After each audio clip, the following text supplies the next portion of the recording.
সিজদার রাতও ভোর হয়, নেশার রাতও ভোর। হ্যাঁ, আজ রাত যে যুবক আল্লাহকে সিজদা দেয় তারও ভোর হয়, যে মদের নেশায় পড়ে থাকে তারও কি হয়ে যায়, ভোর।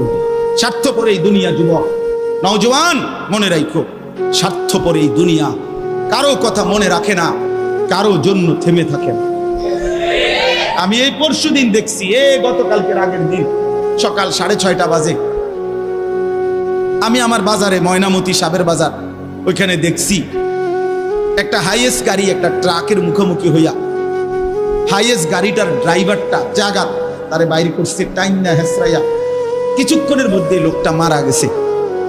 আমি একটা জিনিস খেয়াল করছি, অনেকক্ষণ তাকাইয়া আমার সাথে ড্রাইভারের আমি বললাম, কি স্বার্থপর এই দুনিয়া, একটা গাড়ি কেউ তার জন্য থামলো না, কারো হাতে সময় নাই, সবাই হরন দিয়া সাইড করে এমনে হেমনে করে সব চলে যায়, কোনো ড্রাইভারও থামে না বন্ধু, যে একটা লোক তো মরে গেছে, আরে মরে গেছে, তুই মরে গেছ, আমার হাতে সময় নেই। এই জন্য স্বার্থপর এই দুনিয়া, বড় স্বার্থপর, হয় কারো জন্য থামে না, কারো কথা অপেক্ষা করে না। চলতে তোমার কথা কেউ মনে রাখবে না। তুমি যদি নষ্ট হয়ে যাও, তুমি যদি কবরে আযাব হয়, তোমার যদি জাহান্নামের আগুন তোমারে পুড়তে হয়, আল্লাহর কসম বন্ধু, তোমার পতন তুমি করে দিলা, নিজেরে নষ্ট তুমি করে দিলা, শেষ পর্যন্ত দেখবা কেউ তোমার কথা মনে রাখবে না। এই পৃথিবী ধোঁকা, ধোঁকা। চলো এই জন্য আল্লাহর দিকে ফিরে আসি।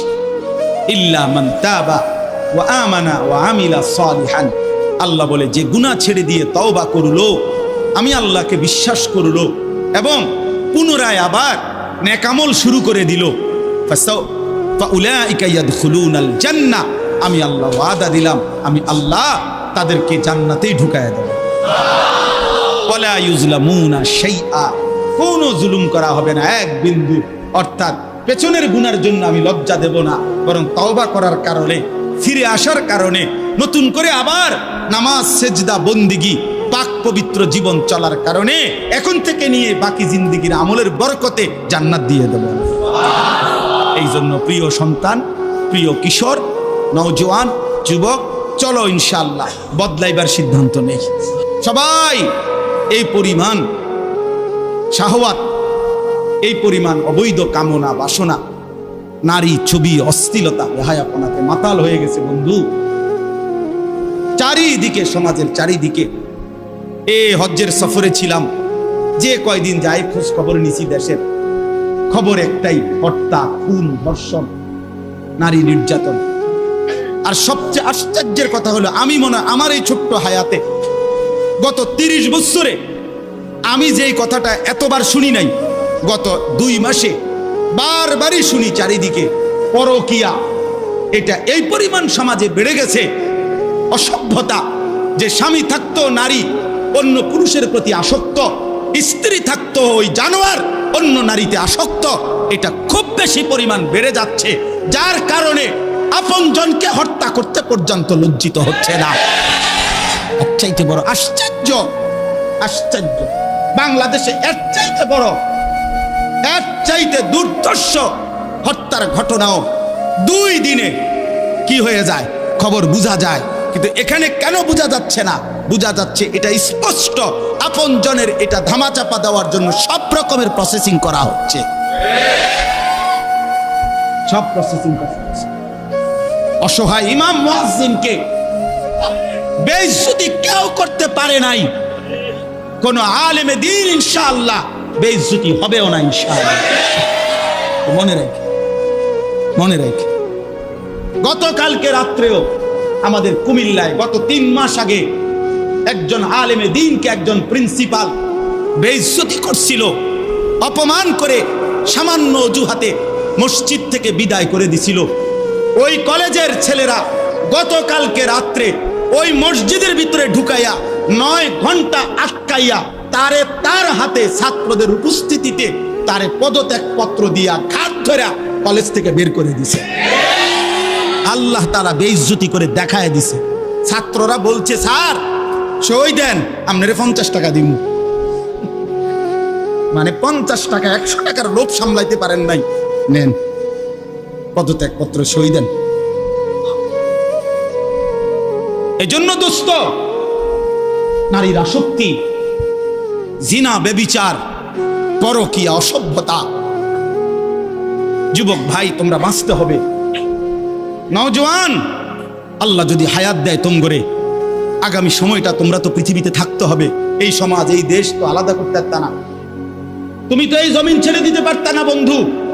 সম্পদ যদি হয়, তোমরা সব ছেলে তো একসাথে চাঁদের দেশে যাইতে পারতা না, আরেকখানে যাইতে পারতা না। এই সমাজ নিয়ে বাঁচতে হবে। এই দেশ, এই মাটি, এই এলাকা নিয়ে তো তোমাদেরকে বাঁচতে হবে ভাইয়া। তাহলে এই সমাজ যদি তোমরা এভাবে নষ্ট করে দাও, তোমরা যদি সবাই বেনামাজি হয়ে যাও, নারী, ছবি, মোবাইলের অস্থির দৃশ্য ছাড়া যদি তোমাদের রাত না কাটে, দিন না কাটে, আগামী 20 বছর তোমরা সমাজ, তোমার অঞ্চল, তোমার ঘর পরিবার নিরাপদ থাকবে কেমনে? বাঁচবা কেমনে? চলবা কেমনে? চলবা কেমনে বলো ভাইয়া?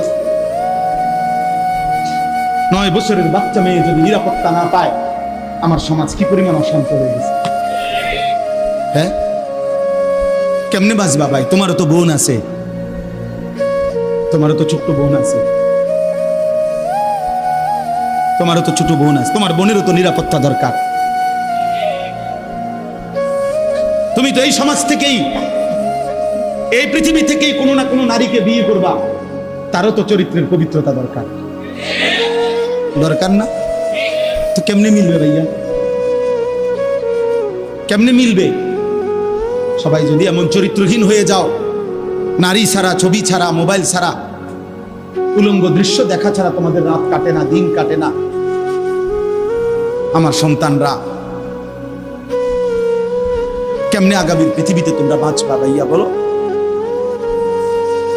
তোমাদের অনেক ছেলের চেহারা দেখলেই তো বোঝা যায় কতদিন হয় নামাজ পড়ে, কতদিন হয় মালিকরে একটা সেজদা দেয়। চুল নিয়ে এত ব্যস্ত হয়ে গেলা কেন? চুলের ফ্যাশনের উপরে এত অস্থির হইলা কেন? কে দেখে তোমার চুল? কীর্ত দেখে? কারে দেখাবো সব চুল? মানুষের আর কাজ নাই, মানুষ বুঝি বইয়া বইয়া তোমার চুল দেখবে। তুমি যে সারাদিন চুল নিয়ে ব্যস্ত, শরীর পূজা, দেহের পূজা এভাবে করছো কেন? সারাক্ষণ বুঝি এই শরীর, এই দেহ, এটা নিয়েই ব্যস্ত হয়ে গেলা। সারাক্ষণ একটা নারী বুঝি, একটা নারী, একটা ছবি, একটা বেড়ি, একটা উলঙ্গ দৃশ্য, এর জন্যই পৃথিবীতে আসা। এই রাত দিন বুঝি মোবাইলে দেখবা, ছবি দেখবা, নারী দেখবা, সারাদিন বুঝি নারীর জন্যই পৃথিবীতে আসা। তোমার আর কাম নাই, আর কোনো উদ্দেশ্য নাই দোস্ত আমার। আহ, ঠিক হলো না, ঠিক করলা না ভাইয়া, ভালো করলাম।